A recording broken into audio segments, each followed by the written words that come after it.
সকলোকে আজি মই দশম শ্ৰেণীৰ উদ্যোগী হৈ অহা পাঠৰ কেইটামান প্ৰশ্ন লৈ আহিছোঁ। প্ৰশ্নমান ধৰণৰ ১ নম্বৰ কটো হৈছে দশম শ্ৰেণীৰ শ্ৰেণীকোঠাত সোমোৱা শ্ৰেণী শিক্ষকগৰাকীৰ নাম কি? দশম শ্ৰেণীৰ শ্ৰেণীকোঠাত সোমোৱা শ্ৰেণী শিক্ষকগৰাকীৰ নাম হ'ল প্ৰকাশ গোস্বামী। খটো হৈছে শ্ৰেণী শিক্ষকগৰাকীয়ে আলোচনা কৰিবলৈ লোৱা নতুন বিষয়টো কি আছিল? শ্ৰেণী শিক্ষকগৰাকীয়ে আলোচনা কৰিবলৈ লোৱা নতুন বিষয়টো আছিল এজন ব্যক্তিয়ে কেনেকৈনো নিজকে এজন উদ্যোগী ব্যক্তি হিচাপে গঢ়ি তুলিব পাৰে। কুৱেশ্যন নম্বৰ গ, এজন উদ্যোগী আৰু কৰ্মহীন নিবনুৱাৰ মাজত থকা ক্ষুদ্ৰ ব্যৱধানটো কি? এজন উদ্যোগী আৰু অৰ্থাৎ এণ্টাৰপ্ৰিনাৰ আৰু কৰ্মহীন নিবনুৱাৰ মাজত থকা ক্ষুদ্ৰ ব্যৱধানটো হৈছে এলাহ। কুৱেশ্যন নম্বৰ ঘ, এজন সফল উদ্যোগী হ'বলৈ কি কি গুণৰ প্ৰয়োজন? এজন সফল উদ্যোগী হ'বলৈ ধৈৰ্য, একাগ্ৰতা, নিয়মানুৱৰ্তিতা, সময়ানুৱৰ্তিতা, আত্মবিশ্বাস আৰু হাৰ নমনা মনোবৃত্তি এই গুণবোৰৰ প্ৰয়োজন। কুৱেশ্যন নম্বৰ ঙ, কোকা কোলা কোম্পানীৰ বিজ্ঞাপনটোত কোৱা কথাটো কি? কোকা কোলা কোম্পানীৰ বিজ্ঞাপনটোত কোৱা কথাবোৰ হৈছে eat cricket, sleep cricket, drink cricket, dream cricket. উদ্যোগী হ'ব বিচৰা এজন ছাত্ৰ বা ব্যক্তিৰ বাবে এই বিজ্ঞাপনটো অতি গুৰুত্বপূৰ্ণ।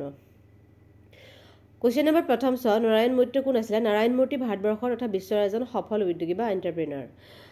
দ্বিতীয় চ প্ৰশ্নটো হৈছে বিজিতে ছাৰক উদ্যোগী সম্পৰ্কে কি কৈছিল?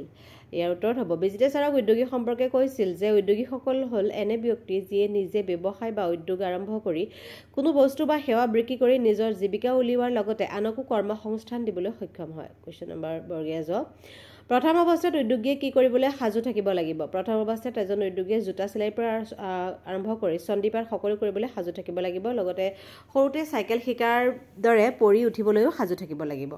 কুৱেশ্যন নম্বৰ ঝ, থমাছ আলভা এডিছনে ইলেক্ট্ৰিক বাল্ব, এইটো বাঘ হৈ গ'ল, ইলেক্ট্ৰিক বাল্ব তৈয়াৰ কৰোঁতে বাৰে বাৰে বিফল হৈ কি কৈছিল? থমাছ আলভা এডিছনে বাল্ব তৈয়াৰ কৰোঁতে বাৰে বাৰে বিফল হৈ মন্তব্য কৰিছিল যে মই বিফল হোৱা নাই, মাত্ৰ বুজিছিলোঁ যে 10,000 ধৰণে ই কাম নকৰে। কুৱেশ্যন নম্বৰ ইয়াৰে 2 কটো আহি গ'ল এতিয়া। উদ্যোগী পুৰুষ সিংহৰ সমান, এলেহুৱা কাপুৰুষৰ নিচান। শিক্ষকগৰাকীয়ে এনেদৰে কিয় ক'লে? বুজাই লিখা। উদ্যোগী পুৰুষ সিংহৰ সমান, এলেহুৱা কাপুৰুষৰ নিচান। ইয়াৰ অৰ্থ এয়ে যে এজন উদ্যোগী অৰ্থাৎ এণ্টাৰপ্ৰিনাৰ আৰু কৰ্মহীন নিবনুৱাৰ মাজত থকা ক্ষুদ্ৰ ব্যৱধান হ'ল এলাহ। আচলতে সকলোতকৈ সহজ কাম হ'ল এজন উদ্যোগী বা এণ্টাৰপ্ৰিনাৰ হোৱা, কিয়নো ইয়াৰ বাবে কোনো বিশ্ববিদ্যালয়ৰ ডাঙৰ ডিগ্ৰী নালাগে। ইয়াৰ বিপৰীতে আটাইতকৈ কঠিন কাম হ'ল এজন সফল উদ্যোগী হোৱা।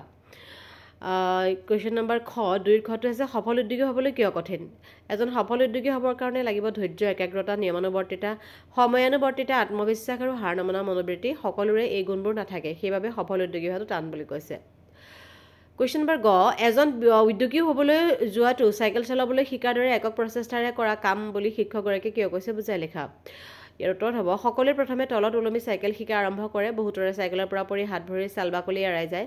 কাৰোবাৰ পৰি হাত ভৰিও ভাঙে। যিসকলে চাল বাকলি যোৱাৰ পাছত বা হাত ভৰি ভঙাৰ পিছতো ভয়তে পুনৰ শিকিবলৈ চেষ্টা নকৰে তেওঁলোকে আৰু জীৱনত কোনোদিনে চাইকেল চলাব নোৱাৰে। কিন্তু যিসকলে চাল বাকলি এৰোৱাৰ পাছতো চেষ্টা কৰি থাকে, প্ৰথমে তলত চলাব পৰা হয়, তাৰপাছত লাহে লাহে জাপ মাৰি ওপৰত উঠি হাফ পেডেল মাৰি চলাব পৰা হয় আৰু এদিন ফুল পেডেল মাৰি চলাব পৰা হয়। লগৰীয়াৰ লগত জোৰেৰে চলোৱা, লাহে লাহে চলোৱা প্ৰতিযোগিতাত অৱতীৰ্ণ হয়। এজন উদ্যোগী হ'বলৈ যোৱাটো চাইকেল চলাবলৈ শিকাৰ দৰে একক প্ৰচেষ্টাৰ কাম। বহুতেই প্ৰথমতে বিফলতাৰে এৰি দিয়ে, কোনোবাই 3বাৰ বিফল হ'লে এৰি দিয়ে, কিন্তু যিয়ে এৰি নিদি লাগি থাকে তেওঁ এদিন সফল হ'বলৈ সক্ষম হয় আৰু এজন সফল উদ্যোগী হয়গৈ। কুৱেশ্যন নম্বৰ ঘ, উদ্যোগী কোনসকল ব্যক্তিক কোৱা হয়? বুজাই লিখা। ইয়াৰ উত্তৰ হ'ব নিজৰ ইচ্ছামতে নিজৰ সময়সূচী ঠিক কৰি নিজৰ উদ্ভাৱনা আৰু কৰ্মশক্তিৰে নিজকে প্ৰতিষ্ঠা কৰা প্ৰতিজন ব্যক্তিয়ে একোজন উদ্যোগী বা এণ্টাৰপ্ৰিনাৰ। এই হিচাপত জুবিন পাপনৰ দৰে এজন শিল্পী, এখন ৰেষ্টুৰাঁ বা ধাবাৰ মালিক, এখন গেলামালৰ দোকানৰ মালিক, নতুবা এখন বিউটি পাৰ্লাৰ চলোৱা ব্যক্তি সকলোৱে একোগৰাকী উদ্যোগী। কুৱেশ্যন নম্বৰ 3টো আহিলে ইনফ'চিছ কোম্পানীৰ প্ৰতিষ্ঠাপক কোন? তেওঁ ভাৰতবৰ্ষ তথা বিশ্বৰ এজন সফল উদ্যোগী হোৱাৰ আঁৰৰ কাহিনীটো বৰ্ণনা কৰা। এইটো অকণমান লং কুৱেশ্যন হ'ব। ইনফ'চিছ কোম্পানীৰ প্ৰতিষ্ঠাপক হৈছে নাৰায়ণ মূৰ্তি। আমি সকলোৱে জানো নাৰায়ণ মূৰ্তি ভাৰতবৰ্ষৰ তথা বিশ্বৰ এজন সফল উদ্যোগী বা এণ্টাৰপ্ৰিনাৰ, কিন্তু তেওঁ কোনো সোণৰ চামুচ মুখত লৈ জন্ম হোৱা নাছিল। কৰ্ণাটকৰ এক নিম্ন মধ্যবিত্ত পৰিয়ালত তেওঁৰ জন্ম হৈছিল। সৰুৰে পৰা এজন উদ্যোগী হোৱাৰ তেওঁ দুৰ্বাৰ হেঁপাহ আৰু হাবিয়াস আছিল। সেয়েহে আভিযান্ত্ৰিক শিক্ষা সমাপ্ত কৰি কিছুদিন চাকৰি কৰাৰ পাছত তেওঁ চাকৰি ত্যাগ কৰি ছফ্ট্ৰনিক নামৰ এটা কোম্পানী প্ৰতিষ্ঠা কৰে, কিন্তু প্ৰতিষ্ঠা কৰা 1.5 বছৰৰ পাছতে দেউলীয়া হৈ কোম্পানীটো বন্ধ হৈ যায়। কোম্পানীটো বন্ধ হৈ যোৱাৰ পিছত নাৰায়ণ মূৰ্তিদেৱে পুনৰ চাকৰিত যোগদান কৰে যদিও অৱশেষত চাকৰি বাদ দি কেইজনমান বন্ধু লগ লাগে আৰু ইনফ'চিছ নামৰ কোম্পানী আৰম্ভ কৰে। এই কোম্পানী খুলিবৰ বাবে নাৰায়ণ মূৰ্তিক তেওঁৰ পত্নীয়ে 10,000 টকা নিজৰ সাঁচতীয়া ধনৰ পৰা আগবঢ়াই দিছিলে। এইখিনিতে কৈ থওঁ তেওঁৰ পত্নীৰ নামটো হৈছে সুধা মূৰ্তি। নিজৰ ঘৰৰ পৰা 10,000 টকা মূলধনেৰে আৰম্ভ কৰা ইনফ'চিছ প্ৰথম অৱস্থাত বহুতো বাধা আঘাত প্ৰতিঘাতৰ সন্মুখীন হ'ব লগা হৈছিল। 90ৰ দশকত তেতিয়াৰ বিত্তমন্ত্ৰীয়ে ভাৰতৰ অৰ্থনীতি মুকলি কৰি দিয়া ইনফ'চিছৰ হাতলৈ অফুৰন্ত সুবিধা আৰু সুযোগ আহে সময়ত মৰাৰ পাছত নাৰায়ণ মূৰ্তি আৰু তেওঁলোকৰ কোম্পানীয়ে পাছলৈ ঘূৰি চাব লগা নহ'ল। ধৈৰ্য আৰু একাগ্ৰতাৰ সুযোগৰ অপেক্ষা কৰি সময়ত মৰাত আজি নাৰায়ণ মূৰ্তি বিশ্বৰ ভিতৰতে এজন সফল আৰু নামজ্বলা উদ্যোগী। কুৱেশ্যন নম্বৰ 4 ছাৰ, এজন উদ্যোগী হ'বৰ বাবে শিক্ষাগত অৰ্হতা কেনেধৰণৰ হ'ব লাগিব? এইদৰে কোনে সুধিছিল? তাৰ উত্তৰত শিক্ষকে কি ক'লে বুজাই লিখা। এইদৰে সুধিছিল প্ৰীতম নামৰ ছাত্ৰজনে সুধিছিল, তুমি কোনটো দিশত উদ্যোগী হ'বলৈ বিচাৰিছা তাৰ ওপৰত তোমাৰ প্ৰয়োজনীয় শিক্ষাগত অৰ্হতাটো নিৰ্ভৰ কৰিব।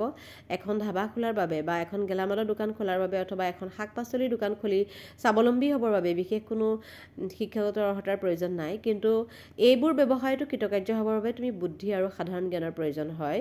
আনহাতে এখন বিউটি পাৰ্লাৰ বা মটৰচাইকেল ভাল কৰা, গেৰেজ আৰু মোবাইল ফোন টিভি ভাল কৰা দোকান খুলিবৰ বাবে নিজৰ সেই কামৰ কৌশল বা স্কিল থকাটো প্ৰয়োজন। কেৱল আনৰ ওপৰত নিৰ্ভৰ কৰি এনেবোৰ ব্যৱসায়ত কৃতকাৰ্যতা লাভ কৰিব নোৱাৰি।